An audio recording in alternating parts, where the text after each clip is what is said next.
الله الرحمن الرحيم. الحمد لله رب العالمين، والصلاة والسلام على أشرف الأنبياء والمرسلين، أما بعد. وعنه أن رسول الله صلى الله عليه وسلم قال: إن الشيطان يحضر أحدكم عند كل شيء من شأنه حتى يحضره عند طعامه، أو كما قال عليه الصلاة والسلام. کتاب ریاض صالحین یوصل هم باب شروع بابو پبارد دی کی چی پدریو گوتو باندې خوراک کول دا سنت عمل دی او خپل گوتې د خوراک نه پس سټل.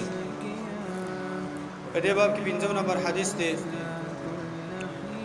لکه څنګه چې مخکې روایت د جابر رضی الله عنه روایتو، دا روایتم د جابر رضی الله عنه روایت ته چې یقینا رسول الله صلی الله علیه وسلم فرمایلی دي: ان الشیطان يحضر احدكم عند كل شيء من شأنه. یقینا شیطان دا حاضریږي تاسو کې یو کستا په هر یو شی د کار د انسان کې، یعنی په هر یو کار کې د شیطان دا مؤمنانو مسلمانانو تاسو را حاضریږي، حتی يحضره عند طعامه، تر دې پورې چې دا شیطان دغه انسان سره په خوراک کې هم حاضریږي او راځي. فاذا سقطت لقمه احدكم، پس کله چې په تاسو کې یو کس نه مړی پریوزي، خوراک کوي او مړی ته ولېږي، فليأخذها، پس دغه مړی دی دا کس را واخلی، فلیومت ما کان بها من اذى، پس لري دي کی هغه چې په دې مړی باندې کم هغه ضرري شي او کوم ناپاکي دا ورپسې نښتې وي هغه یې لري کی. ثم ليأكلها، او بیا دغه مړی دا دغه کس دا وخوري، ولا يدعها للشيطان، او دغه مړی د شیطان نه پریدي. یعنی ته خوراک کې مخکې ویل شو او تا نه کوم مړی د راولېږي پس مکه باندې پریوزي، میز باندې خوراک کې تا نه ولېږي، هغه را واخله او هغه صفا کا او هغه مړی وخوره. ځکه کته ونه خو دا شیطان د پاتې کېږي او په دې باندې شیطان تقوی کېږي او به ستا په خلاف باندې هغه کار کوي. نو فاذا فرغ فليلعق اصابعه، پس کله چې یو کس په تاسو کې د خوراک نه فارغ شي نو هغه د خپلې ګوتې دا د وسټي، ځکه فانه لا يدري في اي طعامه البركه، ځکه یقینا دغه کس ته پته نه لګيږي چې په کوم هغه خوراک د دې کې برکت او خیر الله چولې دي. یعنی ته دا شان خوراک کې د خوراک نه پس څوک ګوتې وسټه او داغه نه پس یا کې انځي او بل شی وای صفا کې. بل روایت انس له فرمای: وكان رسول الله صلى الله عليه وسلم اذا اكل طعاما، ورسول الله صلى الله عليه وسلم چې کله به خوراک کو، لعق اصابعه الثلاث، دا الله پیغمبر بخپل د درې ګوتې څخه کولې، په دې کوم درې ګوتې چې به خوراک کو دا درې ګوتې به د خوراک نه پس کولې هغه به سټلې، دا درې ګوتې کوم چې دا غټه ګوته ده هغه سره جخته ګوته کوم چې مسبحه ګوته ده او دا کوم چې وسطا منځنۍ ګوته ده، دې درې ګوتو باندې با نبی صلی الله علیه وسلم خوراک کو او د الله پیغمبر په خوراک نه پد دا درې ګوتې سټلې. وقال او ویلا اذا سقطت لقمه احدكم فليأخذها، کله چې پتاسو کې دیو کس نه مړی ولېږي نو هغه در واخلي، وليمت عنها الاذى، او لري دي کې داغه نه هغه شی چې هغه تکلیف ور کوي، خاوره بسونه خپل بل شی بسونه هغه د لري کی، وليأكلها وغد به اخري، ولا يدعها للشيطان، او دغه مړی د شیطان د نه پریدي. او به رسول فرمای: وامرنا ان نسلط القصع، او د الله پیغمبر صلی الله علیه وسلم موږ ته حکم کو چې موږ د ترکاری د لوخه صفا کو، دا د وسټو دا د صفا کو مونږه. وقال او د الله پیغمبر ویلا: انکم لا تدرون في اي طعامكم البركه، یقینا تاسو ته پته نشته، تاسو نه پوهیږئ چې تاسو په خوراک کې کوم ځای کې برکت دی. د خوراک نه پس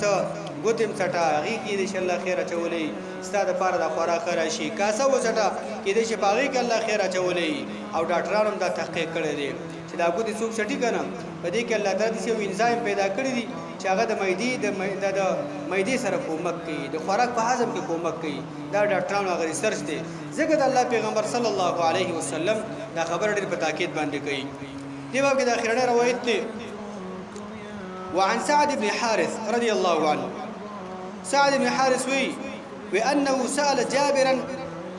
رضي الله عنه عن الوضوء مما مست النار دي سعيد جابر دهونه تپوسو کو په بارا د دې کې چې په ور باندې کوم شی پخ شوی په دې باندې او داس ماتيږي په ور باندې کوم شی پخ شوی فقالوا جابر تو الله نه په دې باندې او داس نه ماتيږي چې په ور باندې او شی پخ شوی تی وخوري تاسو یې ځکه وکړو اسلام په اول سر کې په ور باندې کوم شی پخ شوی روایت ابو داود او ترمذی او نسائی د سنور کې راځي ابو هريره روایت ده چې هغه نبی سلام حکم کړی هغه کې توضؤوا مما مست النار اے مومنانو کوم شی چې ور مسکی یعنی کوم شی په ور باندې پوښ هغه تاسو او دسو کوي یعنی د سماته دو خدا حکم منسوخ شوی دی نو دی وخت دا حکم منسوخ شو او جابر زمونه سعید سوال وکړو چې جابر آیا په ور باندې کوم شی مسشي او هغه په ور باندې پوښ شي باغې باندې او دس ماتيږي فقال جابر زمونه لا نه قد كنا زمن النبي صلى الله عليه وسلم يقينا مونږه د نبی صلی الله علیه وسلم په زمانه کې لا نجد مثل ذلك الطعام الا قليلا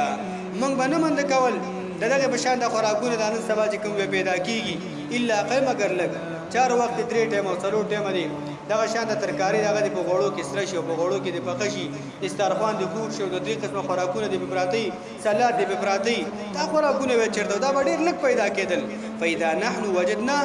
نو کله چې موږ دا خوراکونه منطقلو دا موږ وخړل لم يكن لنا مناديل الا اكفنا نو زمون سره به مېولم نو مگر زمون څبو دا لاسونه وو دا ورغي به زمونږ دا لاسونه به زمونږ وسواعدنا او زمونږ دا مټي به وي واقدامنا او زمونږ دغه شاته دا قدمونه به د خپو دا طالبو ثم نصلي بیا به منځکو ولا نتوضا من به دسنکو